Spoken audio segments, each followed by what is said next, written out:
জম্মু কাশ্মীরের নিয়ন্ত্রণ রেখায় ভারত ও পাকিস্তানের মধ্যে গোলাগুলি হয়েছে। সকাল ৯টার দিকে খবর দিয়েছে ভারতীয় গণমাধ্যম এনডিটিভি।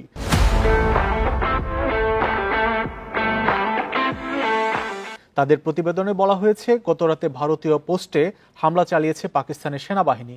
পাল্টা জবাব দিয়েছে ভারতও। যদিও এই ঘটনায় এখন পর্যন্ত হতাহতের কোনো খবর পাওয়া যায়নি। জম্মু কাশ্মীরের পেহেলগামে সন্ত্রাসী হামলা নিয়ে ৩ দিন তীব্র উত্তেজনা, পাল্টাপাল্টি পদক্ষেপের পর ঘটল গোলাগুলির ঘটনা। মঙ্গলবার কাশ্মীরের পেহেলগামে জঙ্গি হামলায় নিহত হন ২৬ পর্যটক।